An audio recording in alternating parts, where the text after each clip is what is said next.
तो प्रधानमंत्री इस वक्त उडुपी स्थित श्री कृष्ण मठ में पूजा अर्चना कर रहे हैं और इसकी स्थापना अगर बात की जाए इस मठ की तो वैष्णव संत माधवाचार्य ने 13वीं शताब्दी में की। और यहाँ पे बहुत अनूठी परंपरा ये है जिसको अभी आपने देखा भी कि भगवान कृष्ण की मूर्ति जो है वो बाल स्वरूप में है और दर्शन करने के लिए एक विशेष खिड़की मौजूद है जिसे कनकना किंदी कहा जाता है।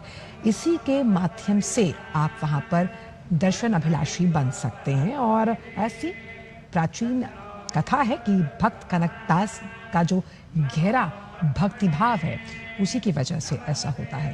तो यहाँ पर प्रधानमंत्री पूजा अर्चना करते हुए वहाँ पर जो महंत हैं उनके साथ संवाद करते हुए नजर आ रहे हैं और कनकना किंदी जो कि स्वर्ण रूप में है उसके जरिए दर्शन करते हुए प्रधानमंत्री यहाँ नजर आ रहे हैं। तो उडुपी की बात जब हम करते हैं, दक्षिण भारत का एक प्रमुख धार्मिक और सांस्कृतिक केंद्र है। इसे दक्षिण भारत का मथुरा भी कहा जाता है। और सबसे अहम कि 8 मठों की अद्भुत परंपरा है। श्री माधवाचार्य ने श्री कृष्ण मंदिर की सेवा और प्रशासन के लिए 8 मठों की स्थापना की थी, जो अनूठी व्यवस्था, धर्म अनुशासन और सामूहिक प्रबंधन का एक सटीक उदाहरण है। तो उडुपी का नाम लेते ही जिस तरह श्री कृष्ण मंदिर की छवि सामने आती है, यह मंदिर मध्यकालीन संत श्री माधवाचार्य की परंपरा से जुड़ा है और वैष्णव भक्तों के लिए आस्था का अत्यंत पवित्र केंद्र माना जाता है।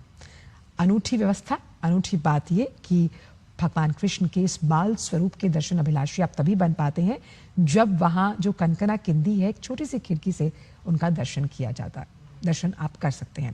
प्रधानमंत्री यहाँ पर जो पूजा अर्चना है उसमें भाग लेते हुए, सम्मिलित होते हुए नजर आ रहे हैं।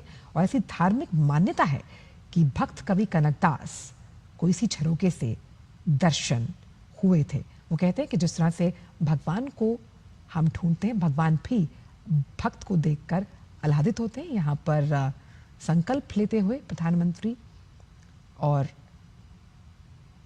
ये पूजा अर्चना करते हुए नजर आ रहे हैं। श्री कृष्ण मठ के दौरे पर प्रधानमंत्री जहां मंदिर परिसर में शांत, अनुशासित और आध्यात्मिक वातावरण से ओतप्रोत आप इस पूरे प्रांगण को देख पा रहे हैं।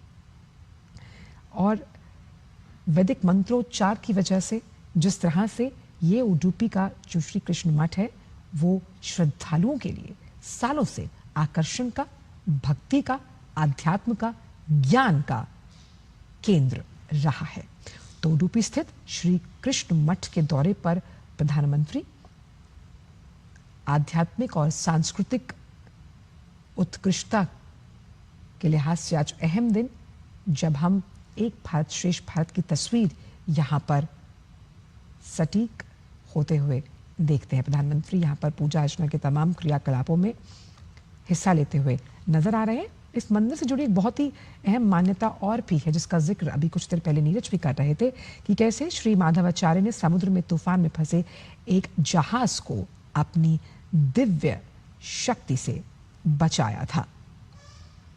और आध्यात्मिक शक्ति कैसे आपके दार्शनिक व्यक्तित्व को निखारती है, उकेरती है। प्रधानमंत्री यहाँ पर पूजा अर्चना में भाग लेते हुए नजर आ रहे हैं। और उडुपी को भगवान कृष्ण के भक्तों के लिए बेहद पवित्र स्थान माना जाता है। ये कृष्ण मंदिर खास तौर पर कृष्ण भक्तों के लिए प्रमुख आस्था का केंद्र है, जहां आध्यात्मिक उन्नति, उत्पत्ति का उद्घोष है। हर दिन हजारों की संख्या में श्रद्धालु यहाँ दर्शन करते हैं और बाल कृष्ण के रूप में यहाँ आप जब दर्शन अभिलाषी होते हैं, कहते हैं कि ईश्वर के दर्शन की अभिलाषा ही अपने आप में सबसे बड़ी अनूठी शक्ति होती है। और भगवान कृष्ण का जो बाल स्वरूप है, जिस कनकना किंदी के जरिए आप करते हैं, वो 9 छिद्रों वाली छोटी सी खिड़की, और आप समझिए कि अपने आप में कितनी अनूठी मान्यता है, कितना रोचक विवरण है इस कृष्ण मठ का। और जब हम उडुपी की बात कर रहे हैं, जिसे दक्षिण भारत का मथुरा भी कहा जाता है, तो बहुत से रोचक तथ्य जो हैं वो इस मंदिर से जुड़े हैं, जैसे कि किस तरह से एक दीपक है जो कई वर्षों से यह लगातार जल रहा है।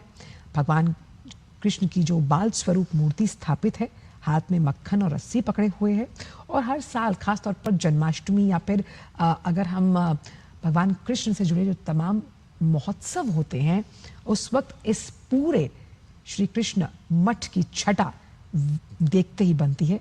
काफी विहंगम और रमणीय दृश्य आप ये देख रहे हैं। भक्ति में सराबोर पूरा उडुपी हमने देखा आज किस तरह से कृष्ण की भक्ति में डूबा हुआ नजर आ रहा है।